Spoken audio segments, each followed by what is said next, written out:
Thanks for clicking on this review for Trails from Zero. Since you did, let me tell you what you can expect from this video. This isn't going to be your traditional review where I tell you about the whole entire story, the gameplay, blah, blah, blah. I am really here to tell you, should you play Trails from Zero and should you give it your time? And this is going to come from somebody who is a huge JRPG fan, but isn't really heavily invested in the Trails series. So if you want to get a huge fan that is of the Trails series and their point of view on this, and maybe you're a huge Trails person yourself, but you've never played Trails from Zero, there's going to be tons of other videos. This is just going to say, hey, if you like JRPGs, should you jump into Trails from Zero for the first time and potentially even jump into the Trails series for the first time with Trails from Zero? And that's kind of what I'm going to be talking about in this review right here. This story here is following Lloyd. He is somebody going to the CCPD. He's going to be a detective, and things kind of go awry, and his job changes from detective to kind of servant of the public, basically a public servant, to kind of help be the face of the police that is inside of Crossbell and to try and get their notoriety and their name out there. And this is going to have you putting a ragtag group together of individuals who are kind of from all over Crossbell and beyond, and you're going to be taking on a lot of different public requests and things of that nature. Now, first and foremost, what I will say is one of the hardest things to overcome in this game initially is the slowness of the game. The game is very, very slow to start, and there are times that I kind of had to force myself to play it so I could come and tell you guys a little bit about the game here in this video. And I think that that's something that isn't necessarily a fault of the game. It's a fault of the game of its time. This game originally released in 2010 in Japan, and I think the way JRPGs were built kind of, 10 plus years ago is they tended to get started a little slower, and they would build you up over time. They would really spend a lot of time character building, world building, setting up all the things you're going to do in the story, as opposed to a lot of JRPGs that you play now. It's essentially you jump in and you just get started. Like, it immediately pulls you in from minute one. That's not going to be the case here. You're going to have to be very diligent and very patient, because there's going to be a lot of menus, a lot of tutorial, a lot of hand-holding, a lot of boringness just in the beginning of the game. And it really takes, I would say, it's hard to tell you guys, but it's going to take about 9 hours of this 40-ish hour experience to really get started. And in my overall experience, I'm gonna be a little bit harsh, so let me tell you guys what's really good about the game, and then I'll kind of go into my real feelings about the game so far. And if I'm kind of all over the place, I kind of want to give you this real reaction to my experience with the game, as opposed to this fabricated, written, transactional review. So the things that the game really does well that wowed me on, and I played this on the Nintendo Switch, is it ran amazingly on the Nintendo Switch. Now, you would be remiss to be like, okay, well, this game is from 2010 and it was on the PSP, why wouldn't it? Well, you'd be surprised the kind of ports, remaster, remakes that we get these days. It's not always a guarantee. It runs fantastically on the Nintendo Switch. You can tell that they really spent a lot of time on the cutscenes that were very 240p back in the day. They brought it up to 1080p. All the cutscenes, they seem to have been redone. They look absolutely fantastic. It is a gorgeous looking game. The 2D art style is absolutely timeless. The way the characters are timeless. Crossbell itself is ginormous. Crossbell is a huge city that you can go and travel, and there's a ton of districts. Entertainment district, there's the actual center district. There is tons of different districts that you can go and explore all over Crossbell. So much so that in your later hours of the game, you're gonna have to take a bus to kind of get to and from places via the fast travel system.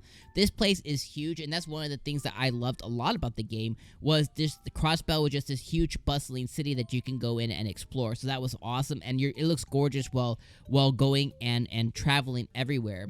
The dungeons are very well created and curated to you. None of them are really boring. They're all pretty decent to explore.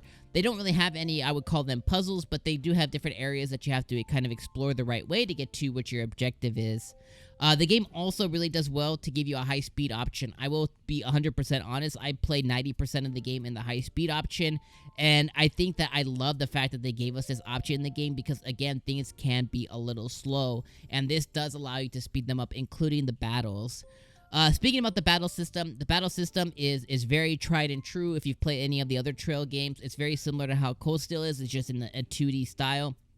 There are different ways to go in, and there are, you have like your character classes, you have the different weapons that you can choose, you can have different weapons that you can upgrade, there is a store that you can upgrade your weapons, there is orbs and armaments, and there's all kinds of different ways to be able to go in and make your character and character party more powerful, and you can spend a lot of time doing it, and it is pretty enjoyable, and it is pretty intuitive, and the game is pretty sparing with all the different amount of items that you will earn while defeating and exploring dungeons, and just kind of naturally exploring throughout the world. There's tons of treasure chests as well as tons of item drops, so you'll never really be in need of things. You'll never have to really grind out for items. You can naturally just do this by playing the game, and I actually really appreciated that I didn't have to go and grind for that.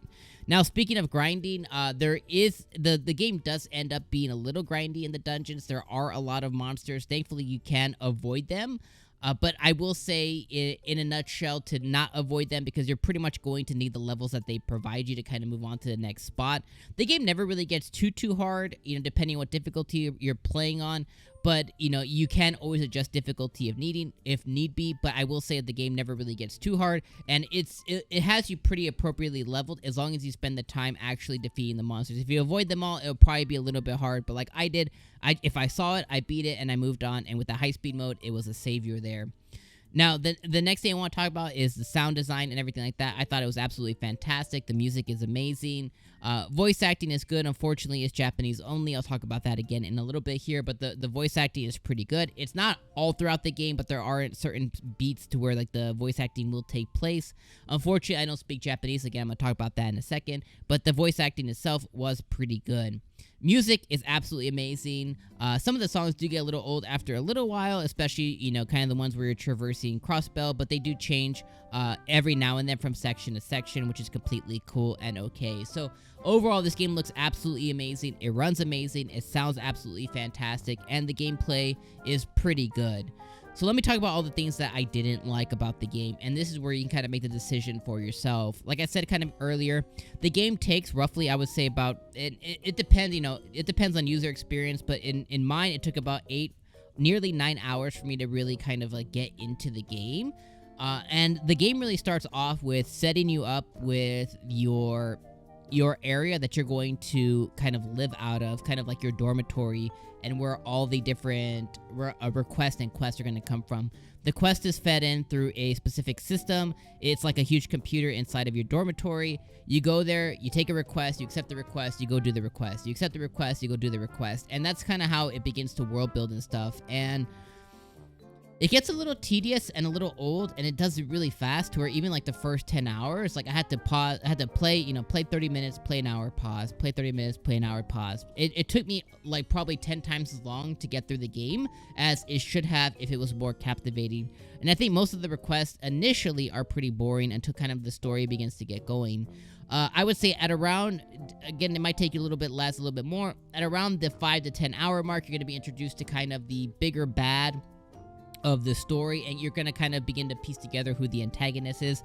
The antagonist is not interesting at all, nor did it ever feel like any kind of like animosity, hatred, or drive to actually go and take down the antagonist in the game. So that is a huge downfall and a huge letdown of the writing, in my personal opinion, and as the big bad.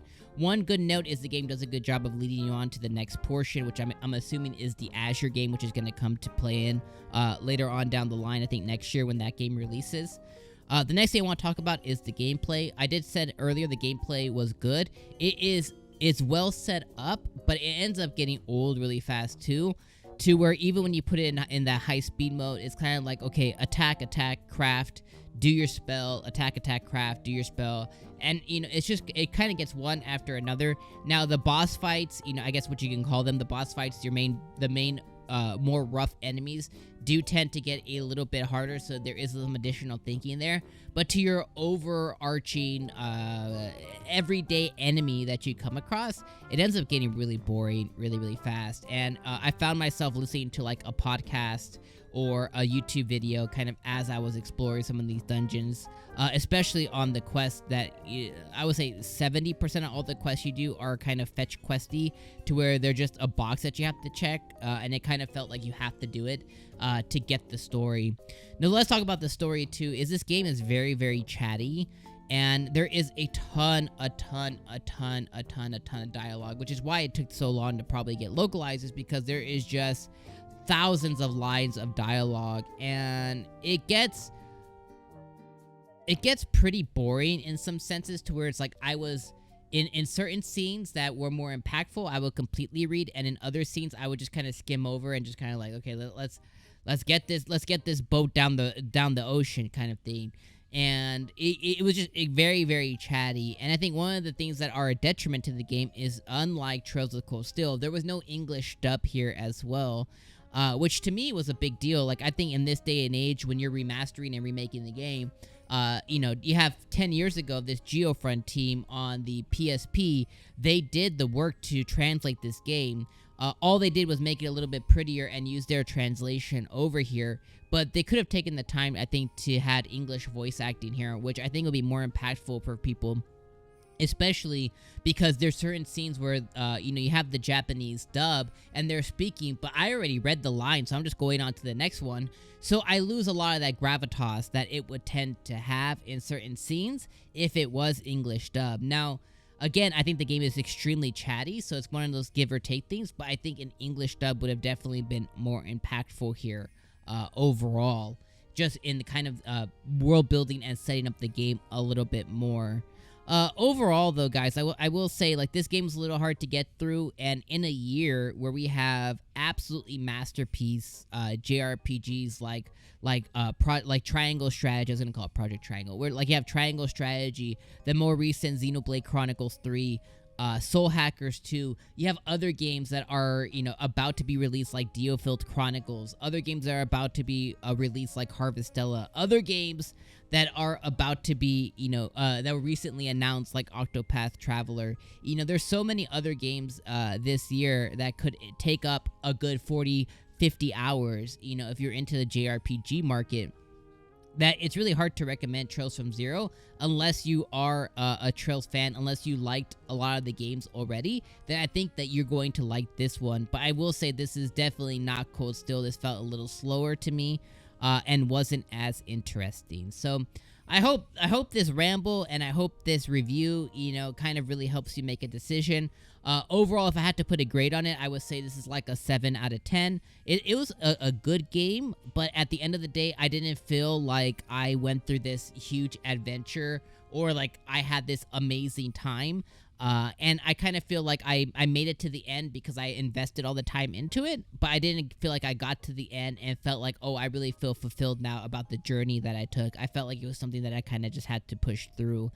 So I hope that this helps you out. I would say, at the end of the day, maybe wait for a sale to kind of pick this up if you aren't a huge Trails fan. And if you are a huge Trails fan, like I said, there's probably going to be nods to other games, like probably Trails from the Sky, that are really probably will speak to you quite a bit. But thank you guys for joining this impression review, this should you buy for Trails from Zero. I hope this helped you make a review decision. I hope this review helped you make a buying decision. Thank you for giving me your time, and make sure to like or dislike before you leave. Peace out.